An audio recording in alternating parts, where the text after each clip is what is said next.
أحد ويبو صمد ويبي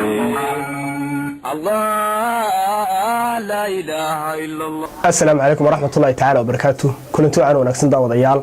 إن وقصنيه إني تحناها عندن دير ورنان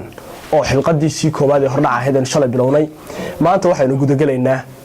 تحنيه إني عادي جها لكن أنت أنا نقول جلين واحد دوني أنا سيرة برارتشيو إن بوجن أو إني كسو جدنا يوهي بوج أي وضع قرآن لبوي الأردن يراه أو كنا المجال هذا برعو وجعفر السلطان يوسف عبد عود يؤذن خضر عليه إن بوجنا وحلاقيه بعد رمضان إن شاء الله ينصابحه وأنا بوج قصوين كان أن كسو حجنا الناس جدنا إنه إن بوجنا يقصدنا تحناها أي ما تصير رسمي وده قد قلنا إن ما توحى إنه إيجنا يرمض طبعا الروح waraaqaa loo diray iyo qaabkii uu gaadhay dadkii oo soo gaadhay gurigii jasiiradda diifon ku yaalay waqtigii cashada oo la gaadhay oo isku hal goob lagu casheeyay iyo waxyaabihii lagala kulmay intii cashada socotay intaas ayaynu qormadeenan maanta aynu ku wada eegi doonaa haddaynu ku horeyno yeedhmada 10 ruux kasta waxaa u timi fariin yeedhmo ah oo lagu codsanayo inuu yimaado jasiiradda askarta ruuxa dhambaalka u imanaya waa dhambaal aanu garanayn cidda uu ka socdo balse soo diraha dhambaalku waxa uu sheeganayaa in ay ahaayeen asxaab kala baadiyooday halka dadka qaarna uu dilaagu u adeegsan jiray nin yahuudiya oo lagu magacaabi jiray Isxaaq Miros oo ka shaqayn jiray wakaaladda shaqaalaysiinta si uu shaqo uga siiyo jasiiradda askarta tusaale Murofili Crisron waxa shaqada xoghaynta marwooyin laga siiyay jasiiradda askarta iyadoo uu shaqaalaysiiyay mudane Morris qofka qorshaha wata waxa uu dadka dhaadhiciyay inuu jiro nin lagu magacaabo mudane Owen oo isagu iibsaday guriga jasiiradda ku yaala isagana marti loo yahay haddaynu daawada eegno qaabka bal ay fariimuhu dadka u gaadheen aynu ugu horeysiino dhambaalka yeedhmada ah ee soo gaadhay garyaqaan Wagner waxa uu dhignaa sidan mudane Lawrence sanado badan ayaa isugu kan dambeysay kaamanaha iyo wax war iyo weecaala waa inaad timaada jasiiradda askarta waa goob ay naftu u muhanayso waxaa jira arrimo badan oo ay tahay inaan iska wareysano sida berisamaadkii in aynu ku damaashaadno jeegaanka inaynu cadeedsano iyo wixii la mid ah waa in aad soo raacdaa tareenka kooda oo 20 la ka soo baxaya boosteejada Boddington aan kugula kulmi doona boosteejada Oakbridge fariindiruhuna waxa uu ku saxeexay far qurxoon ruuxa daacadda weligiiba balse garyaqaan Lawrence Wagner waqtiga mu xasuusan cid leh magaca ku saxeexan waraaqda u timi labo dhambaalka yeedhmada ah ee soo gaadhay Fira Crisron waxaan magaca ka helay wakaaladda haweenka xirfadleyga ah waxayna ay kula dardaarmayeen si gooni ah sida aanu fahmay shakhsiyadaada way garanayaan waxa ay farxad gelinaysaa in aan ku siin doono mushaharka aad dalbato waxaana filayaa in aad si toos ah shaqada uga bilowdo 8 Agosto jasiiradda askarta soo raaci kartaa tareenka ka soo baxa kooda oo 20 la boosteejada Boddington adigoo ka heli doona cid kugu soo dhaweysa boosteejada Oakbridge waxaana aan kugu soo dhiibi doonaa 5 waraaqood oo gini ah si aad uga dhigato masaariif waxaana ku saxeexan ruuxa daacadda ah qofka saddexaad Philip Lambert waxa shaqada xogayaha mudane siiyay mudane Morris sidaas ayaanu ku yimi jasiiradda askarta afar dhambaalkii yeedhmada ahaa ee soo gaadhay Marwe Emily Brinty oo ahayd guun 65 jir ah qaalideedii Marwe Brinty waxa rajeenaya inaad xasuusato waxaynu wada deganayn albeerkada Beethoven bishii Agosto dhowr sano ka hor waxayna u muuqatay inay naga dhaxaysay dana badani waxaan furtay albeerkan ka iibsaday jasiiradda Devon waxaan aaminsanahay meel laga helayo cunto dhaqameed ruux wanaagsan oo dadkii hore ah in la jeclaysan doono ina mana dhibi doonto isqaawintii bilaaxayada ahayd iyo muusigii kululaa ee habeenbarka la garaaci jiray aad ayay farxad gelinaysaa haddii aad timaado jasiiradda askarta oo aad fasaxaaga igala qayb qaadato si bilaash ah adigoo aniga ii marti ah haddii aad iga aqbashay martiqaadkayga ma soo bixi kartaa horaanta Agosto maalinka 8aad Marwe Emily Brinty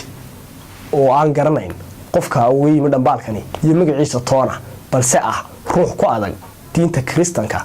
oo qoshoocsan Bible-ka ayaa u bugtay dhambaalka uga timi saaxiibadeed walow aanay garanayn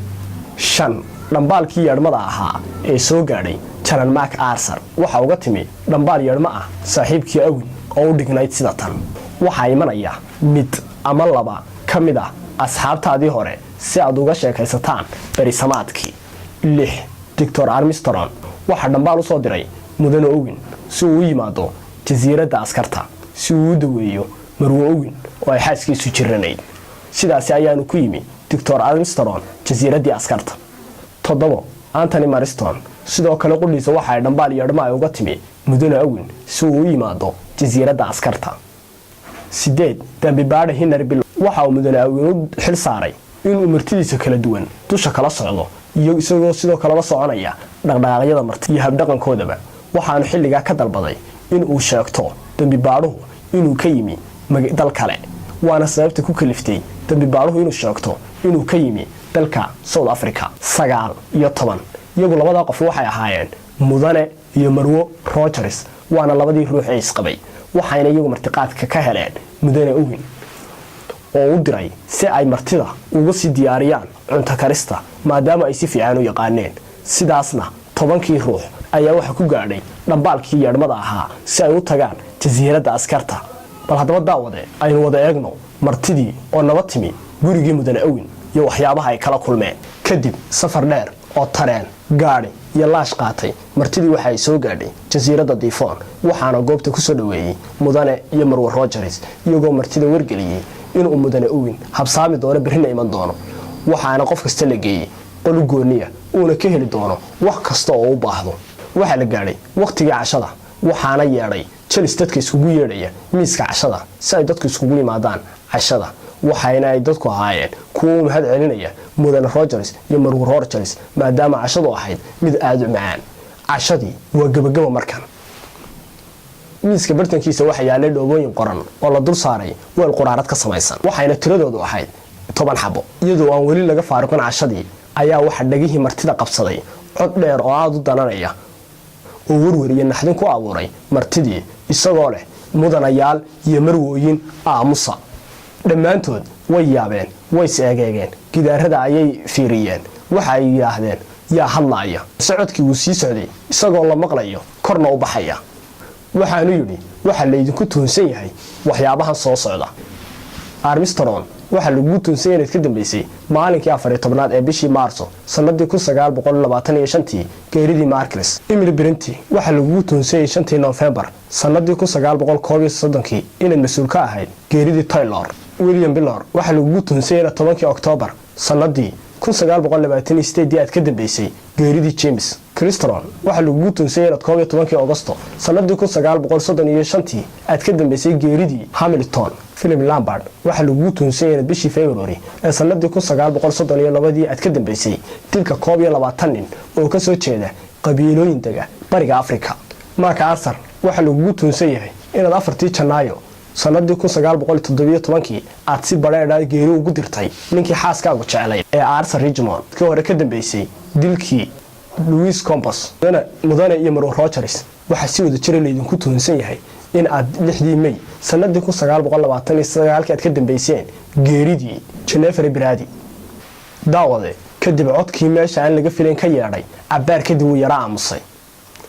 waxaanu xoogaa kadib yiri maxaabiistiina ku xiran shabaga tuhunkow miyaad haysaan waxaad iskaga difaacaysaan eedeymahaasi leedin soo jeediyay xilqadeennii maanta oo xilqadii koowaad ee barnaamijka ahayd intaasi ayay ku eegtahay insha Allah xilqaduna sii soconaya أحد ويبو صمد ويبو